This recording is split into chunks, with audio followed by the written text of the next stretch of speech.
Hello guys! Hello, hello. This is for Virgo. Welcome Virgo. Okay, tingnan natin Virgo. Ano ba ang message sa'yo ng Baraha for the second half of November 2025? Para to sa lahat ng Virgo. I hope na makaresonate ko.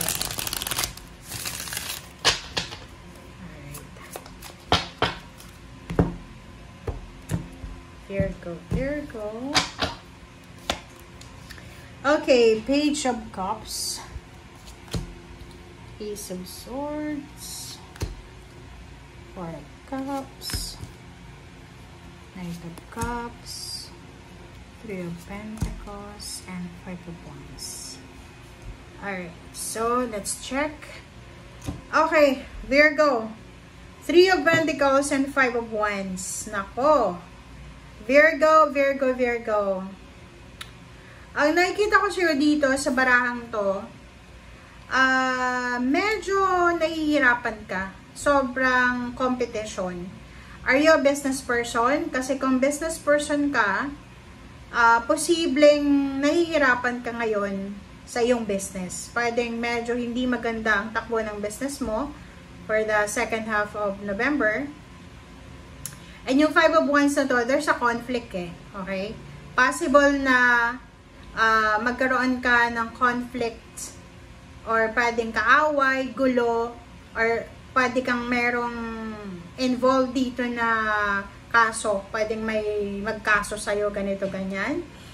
Pwedeng may makaaway ka talaga or pwedeng marami kang nakakaaway sa ngayon or marami kang makakaaway bago pumasok yung 2026. Yung Five of Wands dito, sinasabi ng baraha sa'yo dito na kung sino man itong kapartner mo, it's either ka-team mo siya sa trabaho, kalag-anak, acquaintance, kasama sa bahay. Like, halimbawa kung nagtatrabaho ka bilang OFW, sinasabi ng barahan na prepare yourself kasi possible na may mga competition, conflict, misunderstanding, miscommunication na pwedeng mangyari sa'yo, Virgo. Knight of Cups, Four of Cups, and Ace of Swords, Page of Cups. Sinasabi ng baraha sa'yo dito na you will receive an email, a chat, a call, or anything na communication. Lahat ng klase ng komunikasyon. And ito ay tungkol sa relationship, about your future. Kumbaga, may plano ka eh. Marami kang plano para sa future. But the problem is, ngayon pa lang makakatanggap ka ng like, halimbawa, ito yung nakikita ko sa'yo dito. Kung single kang Virgo, may nanliligaw sa'yo. Okay? But the problem is, yung nanliligaw sa'yo, siguro nagre-research ka sa social media or naghanap ka ng mga tao na pwedeng makatulong sa'yo para alamin kung anong, kasi Knight of Cups to eh. This is an offer about love. Offer of cooperation, collaboration, of emotion. So, ang problema lang dyan, madidiscover mo, okay, there's a discovery here, madidiscover mo na yung taong ito, lalo na sa love life, ay hindi naman siya seryoso sa'yo.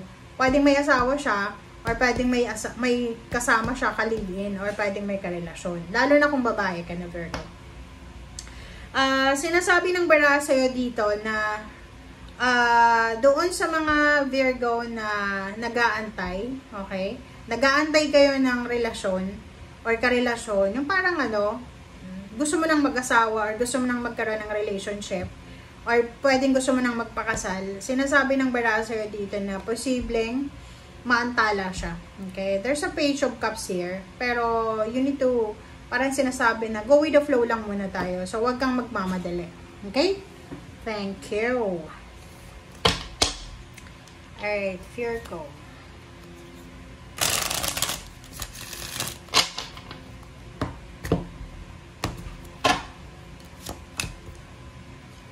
Okay, Five of Cups.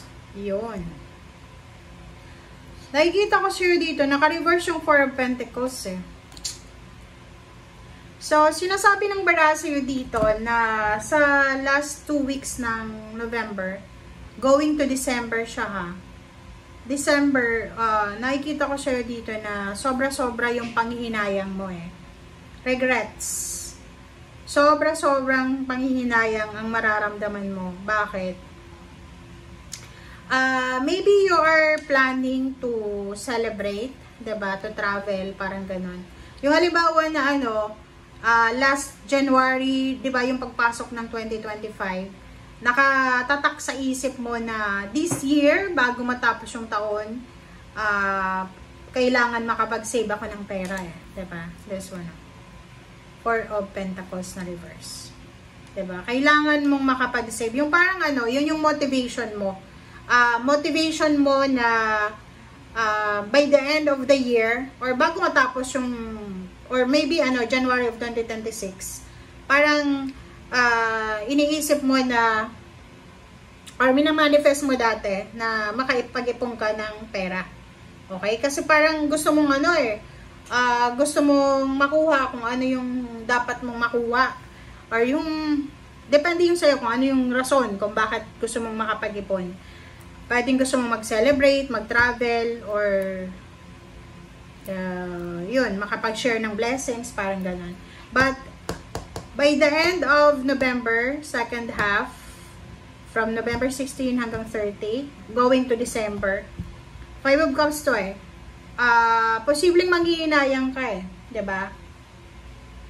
Posibleng manghihinayang ka. You will feel worried, diba? Mag-aalala ka, sasaping salapi. Kasi bakit? Hindi mo na kontrolado yung pera Pwedeng wala kang pera, pwedeng unemployed ka na, or posibleng kailangan mo ng tulong, or posibleng kailangan mo mag-take ng risk. Okay? So, sinasabi ng baraha sa'yo dito na medyo mayroon kang pagdadaanan na financial insecurity. Okay? And nakikita ko sa'yo dito in terms of relationship, kasi relationship siya. Sinasabi ng baraha sa'yo dito na yung relationship dito na parang kinikling mo, diba?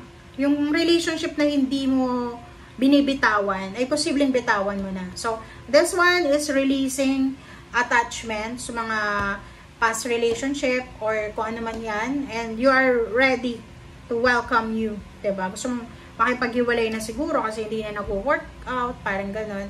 And nakikita din natin dito na parang ma-overcome mo yung selos or kung ano man na possessiveness sa relationship. And nakikita ko siya dito na sobrang magiging wise ka in terms of relationship. Sa career naman, kung makikita mo dito, posibleng nanghihinayang ka Posibleng manghihinayang ka sa nawalang trabaho, sa nawalang overtime, nawalang pera, ganyan, ganito. And nakikita ko sa'yo dito na parang medyo ma-depress or magkakaroon ka ng anxiety or parang feeling mo, anong tawag doon? Ang feeling mo ay worthless, parang ganon. Parang yung effort mo ay useless, parang ganon. Okay? So, sa usaping pera naman, kasi pera siya, sinasabi ng baraha sa'yo dito na maghihinayang ka diba? Manghihinayang ka kasi wala kang pera. Parang, hindi ko alam kung bakit ka manghihinayang, pero ang rason kung bakit ka manghihinayang, kasi wala kang pera, hindi ka nakapag-save ng pera. Okay? Parang, marami ka bang ginastos? Parang ganon. Marami kang ginastos sa celebration. Parang ganon. Okay. So, i-rephrase natin yun. Etong Four of Pentacles na reverse, this is panghihinayang sa perang nawala sa'yo. Yun. So, parang nag-celebrate ka ba few months ago, 3 months ago, na naubos yung savings mo, naubos yung pera mo. Okay? And ngayon, nanghihinayang ka. So, ngayon, parang gusto nating sisihin itong celebration. Bakit ba kasi nag-celebrate ako? Bakit ba kasi nag-spend ako? Bakit ba kasi nag-overspending ako ngayon naman, namang problema tuloy ako kasi naubos yung savings ko, zero balance ako, and nanghihinayang ka. Okay? So, sinasabi ng bada sa'yo ngayon na kailangan mong maging parang kailangan nating maging totoo sa sarili natin. Kasi may lesson to eh. 'Di ba? Yung regrets na mararamdaman mo ngayon, Virgo, ay malaking bagay yan eh. Kasi yung panghihinayang mo ay maraming lesson yan. Like, nag-travel ka, naubos yung pera mo, tapos ngayon, wala ka ng pera, gusto mong mangutang. Parang gano'n yung energy na yan. Like, nag-birthday ka ng September, bonggang-bongga. Tapos ngayon, wala ka ng pera. Magde-December, walang pera. Parang gano'n. So, yun. Please comment down below if you resonated, guys.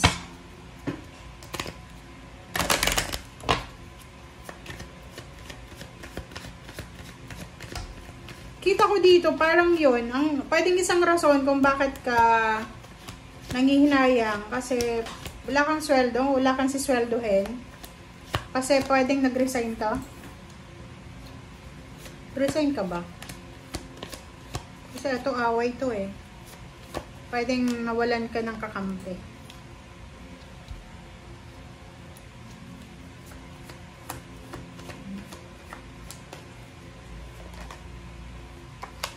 Alright. Virgo. So, dito sa barahang to, mag-iingat ka. You need to be careful. Maging maingat tayo. Kasi, alam mo kung bakit kailangan mong mag-ingat. Kung babae kang Virgo, may nanliligaw sa yung lalaki syempre, or the other way around. Ang nanliligaw na to sa'yo, pwedeng mag-offer sa'yo ng financial help. Or pwedeng paliguan ka niya ng pera. Paliguan ka niya ng material, financial. Huwag kang maniniwala agad-agad. Kasi, false yan eh. Fake yan. Hindi yan totoo. Okay? Kinukuha niya lang yung loob mo. Kaya kanya bibigyan ng regalo. Okay? So, thank you guys for watching and see you again. Bye!